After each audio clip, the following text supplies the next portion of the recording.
three children witnessed a landslide with their own eyes. A thick, sturdy tree was washed down and lay across the railway tracks. But in just a few minutes, the train would be coming. So they took off their bright red dresses and ran to the front, hoping to stop the tragedy. But the firemen on the train kept shoveling coal into the furnace, and no one noticed the danger ahead. As the train drew closer and closer, they held up the red dresses by the tracks, trying to get the train to stop. But after waiting for a long time, the train showed no sign of slowing. So the girls stepped onto the tracks and desperately tried to catch the driver's attention. Finally, the driver saw them and immediately pulled the brake.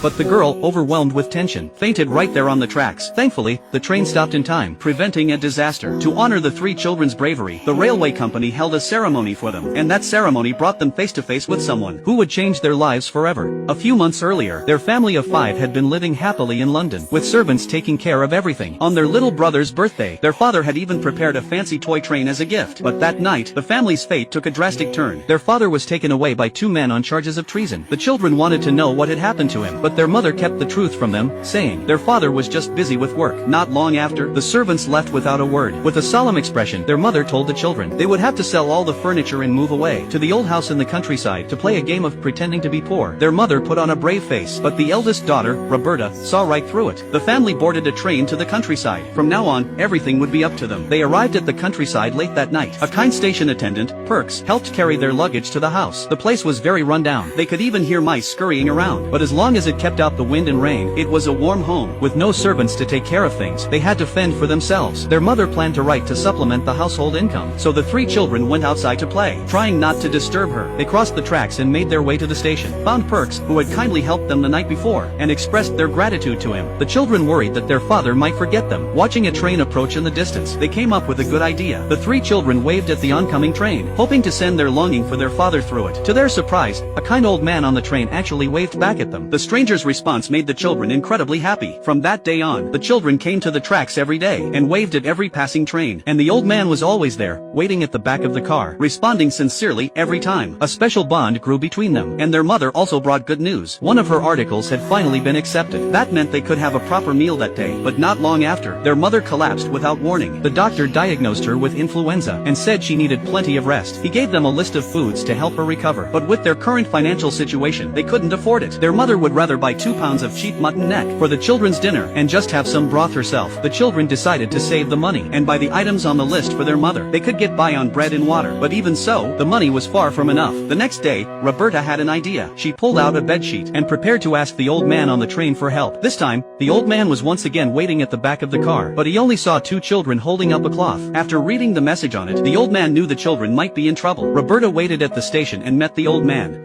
I'm so sorry to disturb you on your train. We feel we know you a little from waving so often. Please, take this. Thank you, my dear. The old man opened the envelope. Roberta's handwriting was clean and neat. She explained their predicament and included the food list, promising that when Peter grew up, they would pay him back. Before long, Perks came rushing over with a heavy, large box. Old gentleman asked me to fetch this up right away. Perks went on about his trip over, but the children's attention was fixed on the box. They barely noticed his rambling. Seeing that no one was listening, Perks wisely fell silent. Peter mistakenly thought he was angling for a tip, but kind-hearted Perks had simply come to help after learning that their mother was sick. He'd never expected a tip. I beg your pardon. Right, well, no offense.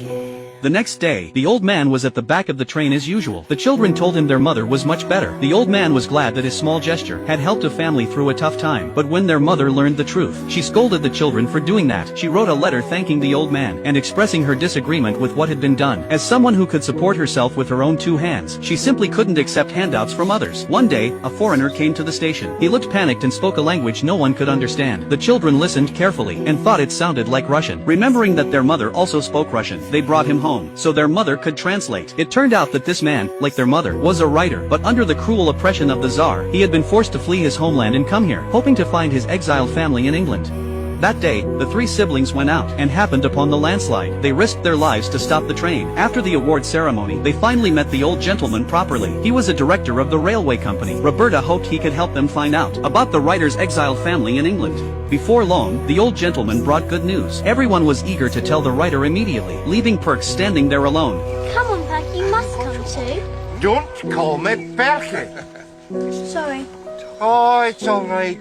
you want to know? Upon learning news of his family, the writer's eyes filled with grateful tears. Then, he bid them a heartfelt goodbye. Their mother had no way to repay the old gentleman's kindness, but he just waved his hand with a smile, telling her not to give it another thought, because kindness is contagious. Life in the countryside continued on, seemingly peaceful. That day, Roberta came home as usual, only to find the front door tightly shut. Puzzled, she stepped inside and discovered it was a birthday surprise her family had prepared for her. They all gathered around to wish her well. Her sister's gift was a pencil she'd saved up her allowance for over a long time. Peter filled his favorite toy train with candy and gave it to Roberta. The train engine was broken, but Roberta knew it was the most precious gift her brother could give. She decided to get it fixed and give it back to him. She went to the train and asked the fireman for help. Though the workers didn't know how to repair toy trains, they were more than willing to try their best for the person who had once saved their entire train. And so, the workers fixed the engine. When Peter saw the repaired toy train, he gasped in amazement. It felt like another birthday to him. Then Phyllis casually asked when Perks's birthday was. He said it was on the 15th of that month, but with life so busy and chaotic, he hadn't celebrated it in years. The speaker didn't mean much by it, but the listeners took it to heart. The three children remembered. A few days later, their mother sold another manuscript, so the family could finally afford a decent meal. But Roberta wanted to wait until the 15th. She wanted to share that meal with Perks, who was always helping them. Their mother readily agreed. But a home-cooked meal as a birthday gift, that still felt a little thin. Peter remembered that Perks was kind to everyone in the village. Surely people would want to give him gifts. And so, on the 15th, they collected a cartload of gifts. Half a pound of tea from one lady, a scarf from the grocer, and a brand new shovel from the blacksmith. These carried everyone's heartfelt gratitude and best wishes for Perks. But when Perks saw the cart, he was furious. He didn't want anyone's charity. Peter explained that the gifts were from many people in the village, but that only made Perks feel more embarrassed. He thought they had gone around telling everyone that his family was poor. Then, furious, he told them to take all the gifts back, and if they agreed to that, he would rather never have known them at all. Only then did Roberta finally say, "Even if you no longer wish to be friends with us, in our hearts, you will always be a dear friend. And we can't very well return these gifts now, because along with each gift, we've also delivered everyone's blessings for you." Then Roberta read aloud, one by one, the villagers' gifts and their words of thanks to Perks. A lady sent a pram. It had originally been for her own daughter, but sadly the child hadn't survived. It just so happened that Perks's newborn daughter could use it. Next was Mr. James, who had made a shovel for him with his own hands. "You tell Mr. Perks it's a pleasure to make something for a man who's so much respected.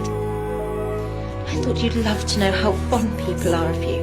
Perks's eyes gradually reddened, and tears welled up. He never expected that he had unknowingly earned so many people's genuine affection and care. Then the three siblings quietly turned to leave. Though they felt disappointed, they decided to respect Perks's wishes. But just as they were about to take a step, Perks suddenly called out anxiously, stopping them. He stood up and asked them to stay, took back his earlier foolish words, and told his wife to put the kettle on and welcome them warmly. "You are the most aggravating man." A man must respect himself, otherwise no one else will do it for him.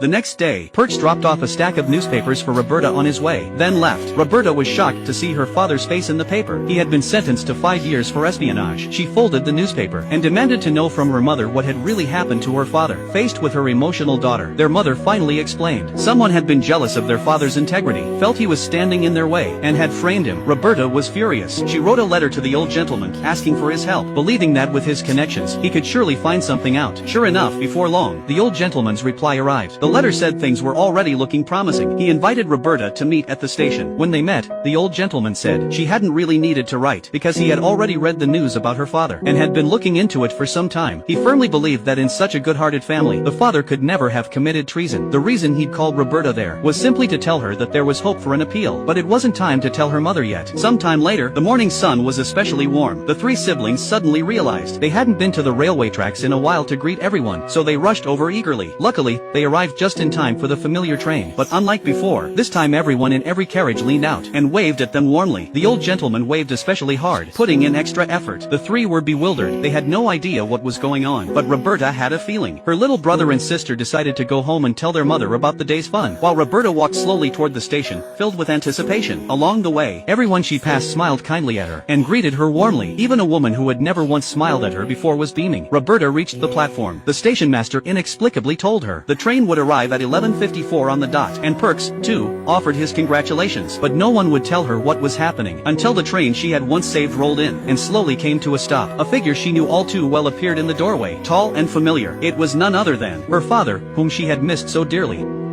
Oh, my daddy! My daddy!